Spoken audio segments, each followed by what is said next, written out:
So frustrating. The Angels blow a 4-run lead, another game where they only score in one inning, and they've now lost back-to-back games to the Oakland A's. We'll discuss another disappointing loss on tonight's edition of the Locked On Angels Postcast right now. You are Locked On Angels Postcast, part of Locked On Sports Los Angeles, on the Locked On Podcast Network. Your team every day. Hello, Halo Nation. Hello, Halo hopefuls. Hello, Postcast people, and welcome to the latest edition of the Locked On Angels Postcast, coming at you live, as always, after every single Angels game here on the Locked On Sports Los Angeles YouTube channel, and after the fact, wherever you get the Locked On Angels podcast feed. The Angels, man, they lose again. A second straight loss to the Oakland A's. Another game where they score runs, 4 in a big first inning, and then do absolutely nothing. A 4-run lead blown. Hans Crouse, his unbelievable start to his Angels career. Boy, it fell apart tonight. And just not enough offense. 4 runs in the first is great, but they do absolutely nothing after that. Joey Estes continues to own the Angels. Let's be honest, the Oakland Athletics as a whole continue to own the Angels, as it's another disappointing loss to what is one of the worst teams in baseball. But the Angels reminding everyone in these last 2 games, so are they. Quick shout out to everybody in here, as always. Jeff, Anthony Jimenez, Anaheim Angel, and more. I appreciate you all so much. And a quick shout out to the sponsor of today's show, Supply House. SupplyHouse.com is the reliable way to get parts fast. Shop for your next plumbing, HVAC, or electrical job and get fast shipping from coast to coast at SupplyHouse.com. With all that being said, on tonight's show, we will talk about Carson Fulmer and an okay start, not his best, not his worst. We'll talk about that huge 4-run inning, but also a costly base running mistake from Jo Adell later in the game. But we got to start with Hans Crouse, because Hans Crouse has been great this year. If you forgot, he was 4-0 coming into this game, and it was this fun little story of whenever Hans Crouse pitched, the Angels would win games. Not only was he 4-0, but other appearances where you wouldn't get a decision, the Angels would win. And for good reason. He's been great. If you look at the game log, there's only 3 times he's even given up a run in an outing. 10 2/3 innings pitched. He had a really bad start on July 21st, or not start, but appearance on July 21st. Take a guess who was against? The Oakland A's. On July 21st, he, in just a third of an inning, gave up 2 earned runs. Just 1 hit, but a walk, 2 earned runs. I think I remember that game. I think you do as well. Didn't have his stuff that game. Still a relatively inexperienced pitcher. He's 25. Obviously, his first year with the Angels, his first year in Major League Baseball. He had that outing against the Angels, or against the A's, which was not good. But other than that, he's been really, really good. Really, really good. The ERA was 1.76 coming into tonight. Sub 2. At one point, the ERA was 0.66 before that big A's, that poor outing against the A's. It was 0.66 at one point. It was still 1.76 coming into tonight. And after a decent Carson Fulmer start, where Carson Fulmer did give up 2 runs in the second, but otherwise was solid. 5 2/3, 2 hits, 3 earned runs, and those 3 walks were killer. He gave up a base runner in the 6th inning that Hans Crouse eventually let in. But Hans Crouse, in just a third of an inning, just gets 1 out. 3 hits, a walk, 2 earned runs, including the big home run. And once again, the A's just can't stop hitting home runs. Honestly, against a lot of teams, not just the Angels, but they also just can't stop owning the Angels. Once again, we might be the Mariners' daddies right now, but boy, the A's are our daddies. We are their sons. It's been brutal. It's been brutal. Fulmer, I don't know. It wasn't an unbelievable performance to any degree, but I really think Carson Fulmer has exceeded expectations since he's kind of had this weird opener role. He's not been fantastic by any means. 3.77 ERA. Once again, he does give up 3 earned runs. He does have 3 walks, but only 2 hits in 5 2/3 innings is really darn good. For a guy who's not supposed to be a starter, for a guy who is not elite in any way, who has not been elite in his career in any way, and he's thrown into this, situation where he's not really an opener at this point. He's basically just a starting pitcher, right? 30 years old, never really been good in his career, and all of a sudden, he's been pretty solid. I really don't think that he deserves any blame for this loss. Even just 3 runs in 5 2/3 innings is solid, but considering the fact that he put the Angels in a situation to win and it was blown, he deserves his credit for doing his job. He did his job at the end of the day. Unfortunately, Hans Crouse, who has done his job all season since he's been on this Angels roster, did not do his job tonight. And it's frustrating. It really, really is. One thing I want to ask you guys real quick, actually, is I need your opinions. Let me know in the comment section right now or after the fact. Let me know if you feel like in these postcasts, there's too much play-by-play by me, not enough. I certainly don't think it would be not enough, but let me know, because there's been shows where, particularly in this A's series, and that's why I'm thinking of it, in this A's series back in the beginning of July, I had a couple shows where I was just ranting because I was frustrated because I could not believe this team was losing to the A's. And there was a lot of positive comments saying I was telling it like it is and all that. But I also try to tell people what happened in the game, because there's actually a lot of people that comment, that hit me up on the DMs on Twitter/X, and they let me know that they don't even watch the games. Jeff, one of our most loyal viewers, says he doesn't even watch the game. He doesn't get the game. We have it here in the chat.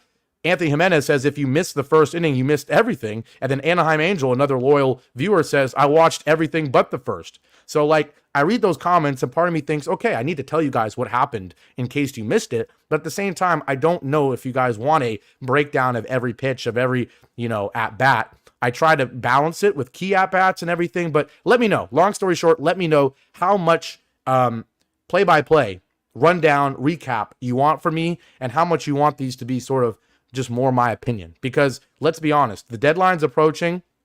These last 2 games have reminded us this team's not doing anything this year. The only thing these losses confirm is that this team is selling at the deadline, absolutely, which I think is a net positive for the Angels franchise. But especially after the deadline, just going pitch by pitch, at bat by at bat, is going to become less and less interesting, because the games, let's be honest, will be less and less important. And so I'm leaning towards having less play-by-play, having more conversations with you guys. The big takeaways from the game, of course, but also what it means. Also just looking at individual players and projecting what they could be, and also just having conversations with you guys. I don't think you guys in a month or so, when this team is 20 games under 500 without anybody on the roster, I don't think you guys are going to want 30 minutes straight of me just telling you what happened. And so let me know in the comment section right now or after the fact how you feel about that. But anyways, jumping back into the game. Long story short, Hans Crouse did not have his stuff tonight. He's been great. He doesn't have an unbelievable pitch repertoire. He doesn't have this crazy upside like I think Jose Soriano does, like certainly a Ben Joyce does, and not just hard-throwing guys, right? There's guys that don't throw hard but have crazy stuff. Hans Crouse is not one of those guys. He's just been really good. He's been really, really hot. And so he didn't have it tonight. You can't blame him. And this is one of those games where, to be honest, yesterday I was really bummed because like I said, it felt like the first game in a while where I was actually watching the standings coming into the game. I was actually already thinking ahead to tonight and hoping the Astros would lose to the Dodgers, hoping the Mariners would lose, although they're playing the White Sox. So that's never going to happen. Rangers, they did lose. But tonight, not so much. All the wind was, sucked out of the balloon, was taken out of our sails yesterday. Tonight, coming into the game, it was kind of just, all right, we're playing the A's. Let's try not to get embarrassed and lose back-to-back games. And unfortunately, we did that. And so it's a bummer. It's frustrating. But it wasn't really one of these games where I was enraged. The 4-run first inning was great. And so they kind of get you. You have a 4-run first inning. You instantly are like, okay, I can't be mad at this game. We came to play. But then they did nothing from there. And after the break, I will talk about the big play in the middle of the game where Jo Adell gets thrown out at home, because it really felt like that was the only other inning other than the first inning where the Angels offense had any life. And immediately it was, taken away. The energy, the momentum was all taken away on one play. We'll talk about that after our first break here. Appreciate everybody in here. Of course, I'll respond to the comments throughout the episode, throughout the postcast. We're going to take our first break, and when we come back, we will talk about that 4-1 first inning, but also what happened from there, from the offense. Sneak peek, not much at all. We'll take our first break, and we'll be right back. Now, tonight's show is brought to you by Booking.com. Yeah, it is no secret, folks. No secret that I love Booking.com. I used it last week for my stay in New York City. It was absolutely great, and I highly recommend you do the same. With summer travel heating up, especially travel for baseball games, it's time to explore those U.S. cities you always secretly wanted to learn more about. Yes, we're talking about your rival cities. With hotels, bed and breakfast, vacation rentals, resorts, and so much more on Booking.com, you might just find your perfect stay even in your baseball rival city. It was great. I know New York is not a baseball rival, but it was great to go to a Yankees game. I did exactly what Booking.com is talking about. It's the best part of baseball. Other than the game itself, the stadiums, they're so unique. I saw this great thread on X today, by the way. Maybe I can put it in the description or something or retweet it on my X profile. But it was going through all the quirky parts of baseball stadiums, and it just got me so, excited. It's the best part about baseball other than the game itself. Every stadium is unique. There's no other sport that's like that other than golf courses, but obviously those aren't stadiums where there is a unique component to every stadium. It is great. You don't need me to tell you that, but it's the best part about baseball. And so, like Booking.com says, go out this summer, take advantage of the great weather during the summer, even if it's a little hot in some places, and go check out those rival baseball cities. From hotels that look over stadiums to family-friendly resorts, Booking.com has so many choices across the U.S. for your summer travel this MLB season. The right stay can make you a fan of any U.S. city, even your rivals. Book today on Booking.com on the site or in the Booking.com app. And today's show is also brought to you by FanDuel. Man, it's so great to have these sponsors that I actually enjoy, because I don't have to lie to you guys or anything. I mean it 100% when I say I love Booking.com and I love FanDuel. I also love sports. I love them so much. I never want them to stop. And as the playoffs wind down, we said it so many times, there's no sports other than baseball right now. The Olympics are coming back. That's nice. But we get fewer games. The sports aren't sportsing like I want them to. But luckily, FanDuel lets me keep the sports going whenever I want. All I have to do is open the app and dream up bets anytime I'm in the mood. I told you many times, at the Liberty game and at the Yankees game last week, I paid for my entire ticket for both games because I had bets hit. So this summer, FanDuel is hooking up all customers like myself with a boost or a bonus daily. That's right. There's something for everyone every day, all summer long. So head over to FanDuel.com and start making the most out of your summer. FanDuel, official sports betting partner of Major League Baseball. Back here live on the Locked On Sports Los Angeles YouTube channel. This is the Locked On Angels Postcast. I didn't even introduce myself. I am Gavin Carlson. If you don't know who I am, I spent 4 years as a credentialed journalist in the LA area, and I am now, of course, a part of the Locked On Podcast Network. And, of course, I am a diehard Angels fan, just like all of you. And, of course, I'm a frustrated Angels fan tonight, yesterday, really all season. The Angels now... That record, it's getting way too close to the A's for my liking. We are now 45-59. The A's are 43-63. We're like 3.5 up on the A's. We've done all this talk about how we're only 8 and now 9 or 10 or whatever back from first place in this brutal AL West. But let's not forget, we're like 3.5 games up of the A's.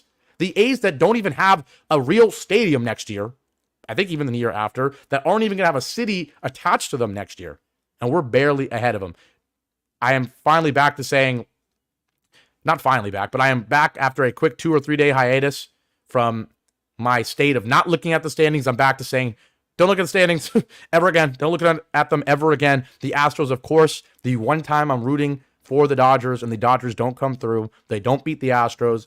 Look, the playoff push that lasted for 2 days of seeming like it was even remotely possible, it's gone, just like that. Don't ever check the standings again. Officially this time. And that's really the only net positive from this game and these past 2 games is if this front office was going to have a little delusional stretch where they even remotely considered keeping guys or, dare I even say, being buyers at the deadline, this certainly confirms they are selling at the deadline. Tyler Anderson, Rengifo, Estevez, Strickland, Garcia, whoever else, Taylor Ward, as much as some of those guys I like and some of them I don't, get rid of them all. Get rid of them all and just try to cash in as best as you can. We did see some of the youngsters, some of our key players, and Taylor Ward actually as well, come through in the first inning tonight.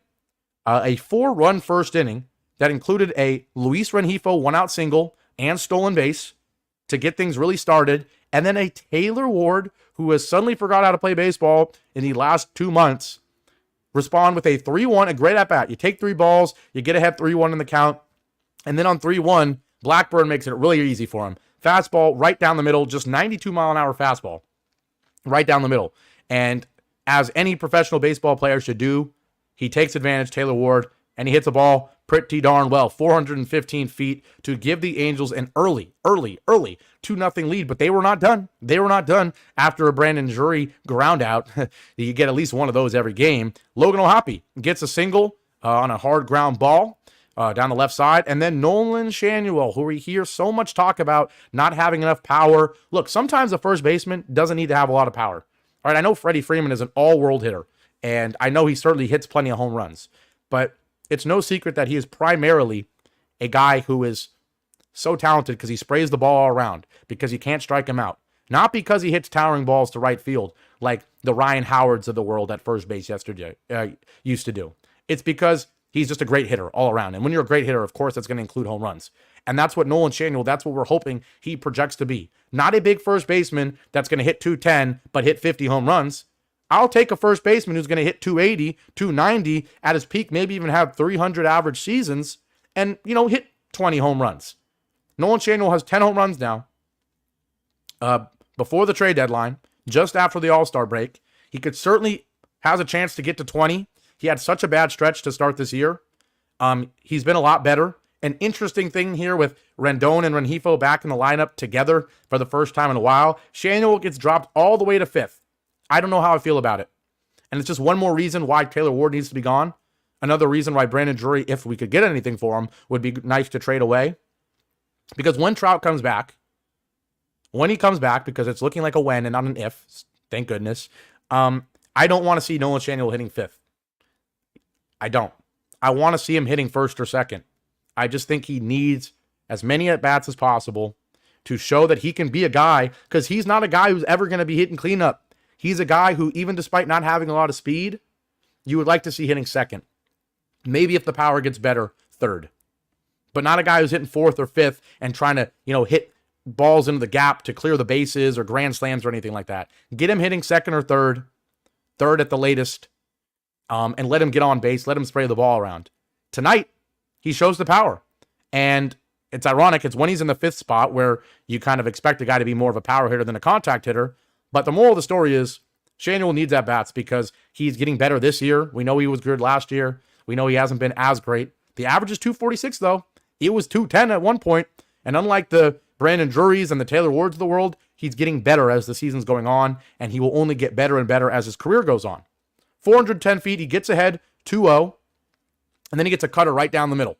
And once again, just like Taylor Ward does what he needs to do as a professional hitter and hits a fastball down the middle, 415 feet, Nolan Schanuel gets a cutter right down the middle, and I don't care how much power you think he has, 410 feet, 102.6 exit velo, hits it to right center, not down the line or anything like that. That's a real grown man home run. So love to see it. Love to see it. And suddenly it's 4-0. 4-0. And they blow it all away. They lose it all. Hans Crouse, like we already discussed, loses the game in the 6th inning. There was 2 runs in the 2nd, of course, but 3 in the 6th. 5 straight runs for the A's, and they do nothing else. Last thing on the offense, Jo Adell. Really costly mistake. Really costly mistake. Because this lineup, after that first inning, boy, they did their usual thing of falling asleep for most of the game. 1-2-3 bottom of the 2nd. 1-2-3 bottom of the 3rd. 1-2-3 bottom of the 4th. And then the bottom of the 5th with 1 out. Jo Adell gets on via a walk. The rare good at bat, the rare professional looking at bat from Jo Adell. And then the rare good at bat from Anthony Rendon. Rips a double who, let's be honest, it was not played very well by Lawrence Butler in right field. And it actually contributed to this whole Jo Adell thing. If you did not watch the play, if you did not watch the game, Jo Adell's on first. He starts stealing to go to 2nd. Anthony Rendon hits the ball into the gap. It's a ideal hit and run situation, except, let's be honest, I think it probably should have been an out. I think Lawrence Butler could have easily caught this ball.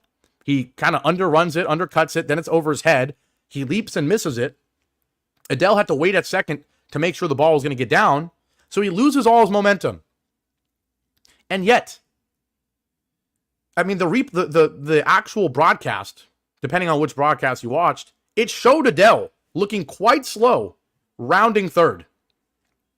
And before they even pan back to the ball being thrown to home, you know he's gone.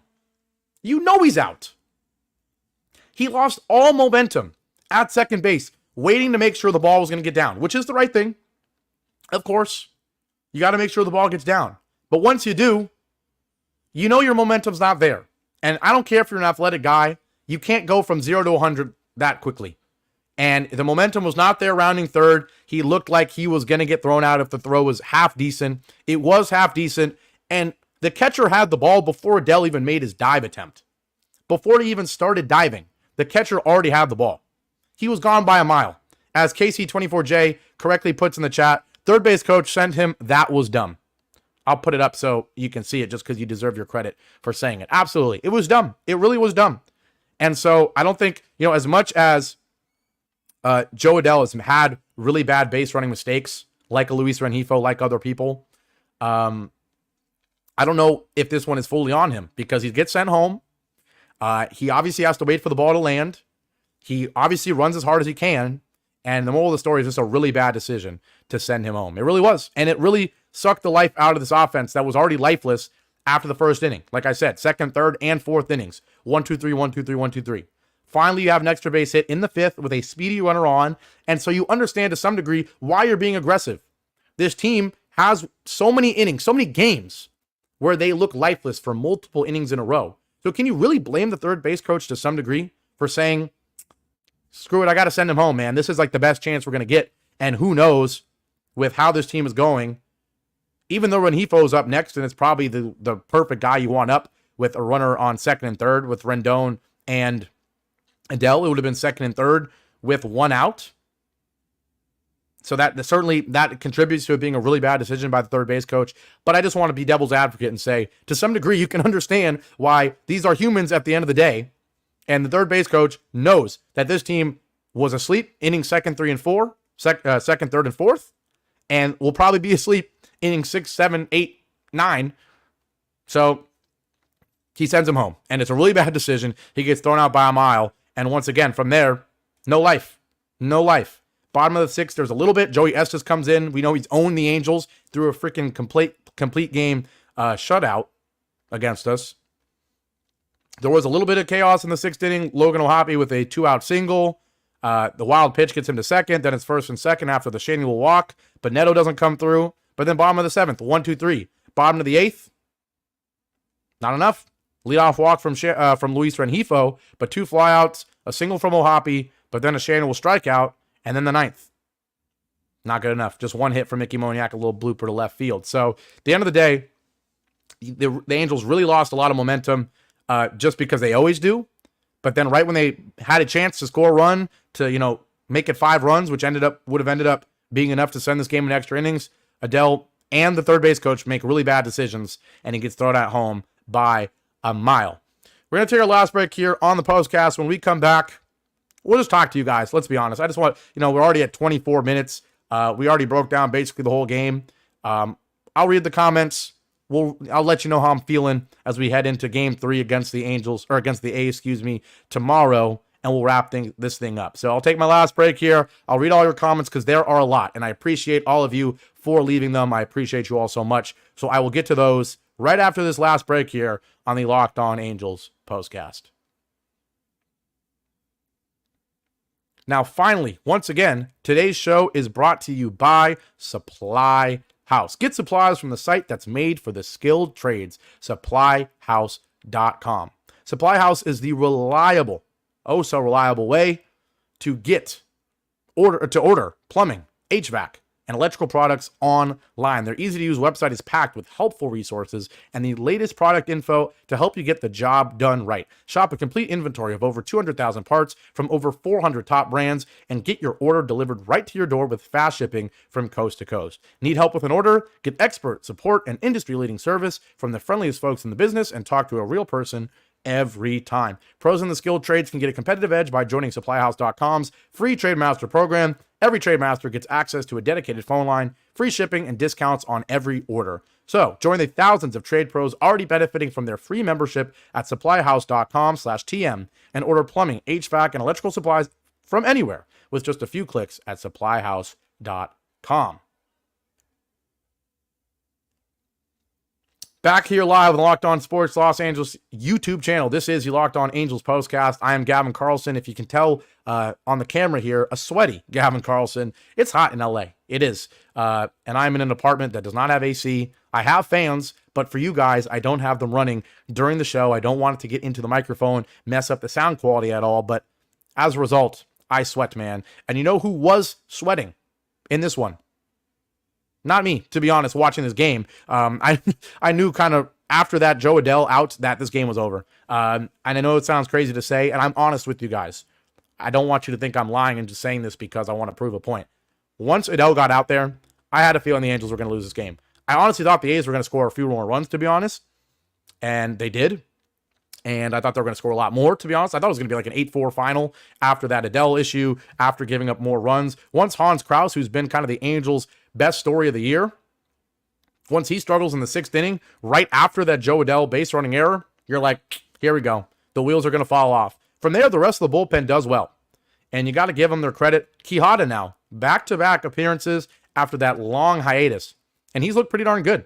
Matt Moore, 1 walk, but a strikeout, no hits, no earned runs in an inning. The ERA still 5.72. And then Roansy Contreras, there's always someone on the bases whenever he pitches, but just 1 hit, a strikeout, good job in the 9th inning. So yeah, that was the rest of the pitching. Real quick, we'll look at the lineup, and then we'll get to your comments. Anthony Rendon was 1 for 5 with that double. That could have been an RBI, should have just been Adell stay at third. Instead, it's neither. Rengifo 1 for 3 with a run and a walk. A 2 RBI, 1 for 4, that 2-run home run for Taylor Ward. Brandon Drury, 0 for 4. I mean, you don't even need me to tell you that. You know that's the case. He's hitting 168. The OPS is about to go under 450, man. Talk about a guy who needs to get DFA'd and maybe just released and maybe retire from baseball. It's Brandon Drury. Logan O'Hoppe was easily the best player of the game for the Angels. 3 for 4, had a run. He did have a strikeout, but 3 for 4. The average is over 280. At 282, the OPS back over 800 at 801. And he's got the best OPS on the team. He's easily the best character on the team, in my opinion. Despite being young, Logan O'Hoppe is the future without a doubt. And that's why I'm not super frustrated. Some of the things that I always want to see in every game, we did see. We saw Taylor Ward, who was still trying to boost that trade value. He had a good game. We saw Nolan Shanuel, one of the key young guys, silence some doubters with another home run, his 10th of the year. We saw Logan O'Hoppe, the future of this franchise, go 3 for 4. He had a great game. Neto was not good, 0 for 4. Mickey Moniak was okay, 1 for 4. Jo Adell was not good, 0 for 3, that 1 walk and the base running issue. But at the end of the day, some of the guys who wanted to see play well did. And so I'm not going to lose my mind. Anytime you lose back-to-back games to the A's, it's above all else just embarrassing and disappointing, especially when just 2 days ago, I was foolishly starting to look at the MLB.com standings.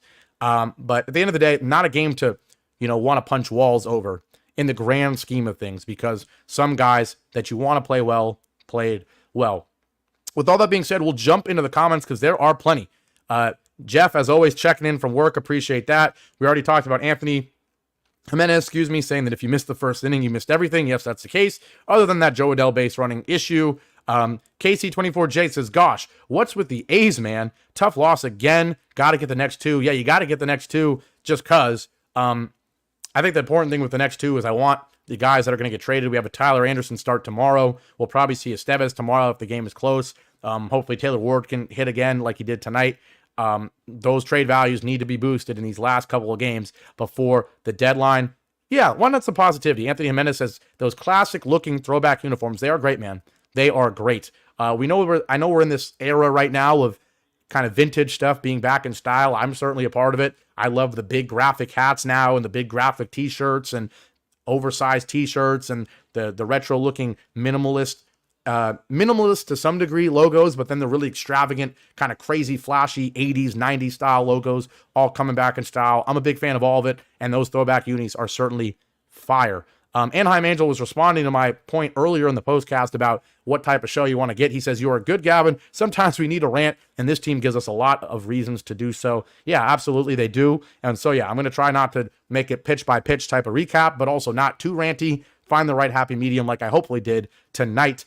Daniel Barry, as always, says, "Happy Friday. Hey, everybody." KC24J says, "Good news on Trout." Yeah, good that it does not seem like super serious. He did say that when he left the game, that he didn't feel like it was too bad. I think the main concern was that it came during an at-bat, because the whole question has been, when he comes back, he wants to be healthy enough, the team wants him to be healthy enough to play in the field, because historically, Trout is at his best when he's in the field. He's more into the game and everything. And the question was, was he healthy enough to hit, but not healthy enough to field? But then when you get hit or hurt hitting, then you're like, oh, geez, he can't come back in DH. He can't do anything. So should be okay. Honestly, doesn't matter a ton. But at the end of the day, you just want to see Mike Trout actually play baseball. More talk about the unis. Absolutely. Fud Alex says, "These games get me mad and are boring. Don't want to see the Angels versus A's no more." Yeah, two games that are kind of unique in that the Angels did not lay an egg at the beginning. A lot of action happening in the first couple innings of the last two games, but then they lay an egg from there, and it kind of leaves this bad taste in your mouth. It's not like bad start, good ending, but you lose where you're just a little annoyed. It's just like the energy gradually goes down and down and down, and it's like when you're having some food that's like really good at first, and you just kind of have more and more bites, and you're like, maybe this isn't actually that good. That's the Angels offense. It's good on the first bite in the first couple innings, and then it slowly fades away for sure. Fud Alex adding, Rendon and Adell are not good baseball players and get me so mad. Yeah, Rendon did have the double, but other than that, not too good. He likes to end games with bad at-bats, and he did it again tonight. Anthony Jimenez, only 2 more games against the A's unless we meet in the playoffs. Yeah, right. A couple more comments. KC24J says that Shannon was looking at too many pitches and that Adell cannot be consistent. We certainly know that. Some talk about the third base coach making mistakes. Crouse getting DFA'd is being thrown out there. Hopefully not. Jeez. Will the Angels get players? Fud Alex asks. Haven't heard rumors. No, they're not getting nobody. They're trading everybody. At least that's what you need to see. Don't trade for anybody. Get rid of everybody. Unless you're saying get players as in get prospects, because boy, we certainly need that. Useless Trucker, I don't think I've seen your username before, so if not, if I'm wrong, I apologize, but if so, welcome. He says, 15 years from now, the Angels will still be a mess. We're hoping this trade deadline is the beginning of that not being the case. Trade Tyler Anderson. He's going to have a great start tomorrow. Let's manifest it. Then you trade him. Rengifo maybe, but certainly Taylor Ward hopefully has a good last couple of games. You can trade him. Estevez you can get a lot for because he's been great. A good trade deadline right now, in 4 days now, can kickstart a good rebuild so that in 15 years, this team is not a mess like Useless Trucker is saying. He also says Trout is hurt no matter what position. He gets hurt no matter what he does. He really has had a lot of bad luck. I don't like some of the negative Trout talk. I feel like there's a little too much criticism about his character. Getting hurt is unfortunate. Do I think Mike Trout does not do the right things to keep his body healthy? No, I don't think so. If you follow the Angels like we all do, and you know the type of guy Mike Trout is, how much he devotes his craft, devotes his life to his craft. It's the reason he is great. There are not many guys in MLB history and sports history in general that are as good as Mike Trout has been and are not devoted to their craft. There's certainly guys that they're like, oh my gosh, you're so talented, and if only you were a little more devoted to your craft, you'd be all world. You'd be a Hall of Famer. But there's not guys like Mike Trout who are Hall of Famers, who were undoubtedly the best players in their era, that were not working hard enough. So I don't want people to act like Trout does not devote his life enough to this craft. He's not an Anthony Rendon. And it's unfortunate that he gets hurt a lot. And certainly, like you're saying, Useless Trucker, he does get hurt no matter what he does. But I don't think it's all because of him at all. I don't think it's because he doesn't care. And let's be honest, this team has not given him a lot to care about in recent years. They've been awful. And he has not contributed to winning. Mike Trout is not the same way Shohei Ohtani did not contribute to winning at all. But I'm not going to criticize these guys' character because they get hurt or because they themselves don't lead to wins. Last comment, Anthony Jimenez says, the way this team plays, you can only laugh to keep your sanity. Yeah.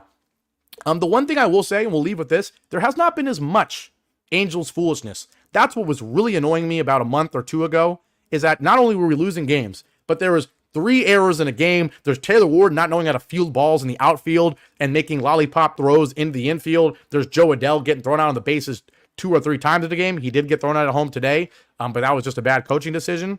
But there were so many more foolish plays. I feel like there have been less of those. And the games have been close, and we did just sweep the Mariners. But yes, when there are losses, you can't invest too much emotion into the game coming into it, or else you'll feel way too frustrated. Just, if you can, chuckle when things don't go well. And above all else, like I keep saying, above all else, root for the players that are about to get traded to do well, and root for the players that are clearly parts of the Angels' future to do well. And we had that tonight to some degree. Nolan Schanuel home run, Taylor Ward home run. Absolutely, KC24J says, let's bounce back tomorrow in a big game tomorrow. Not only because you don't want to lose 3 more to the A's, and not because of the standings or anything like that, because Tyler Anderson might be having his last ever start as a Los Angeles Angel, and it's a big one. You want to leave your last start before the trade deadline, be a good one, so that people, other teams, other general managers see him at his best. Let's hope he, against an A's lineup that has been pretty hot,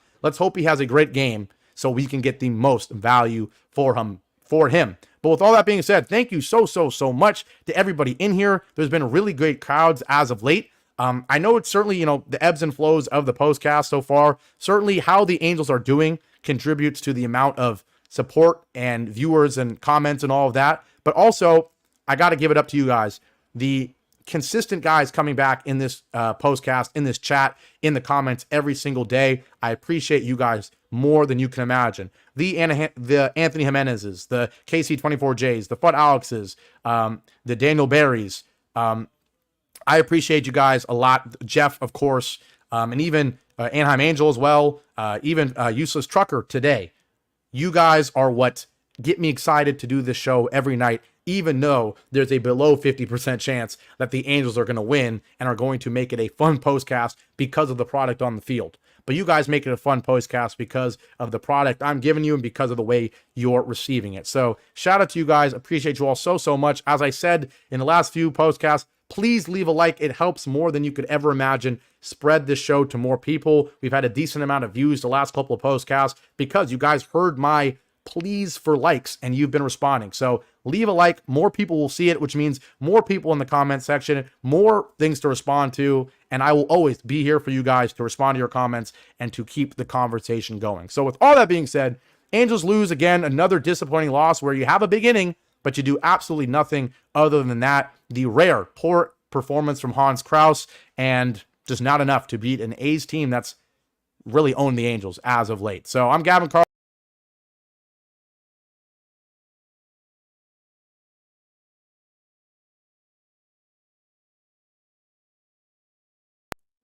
I just got kicked out there. I don't know what just happened there.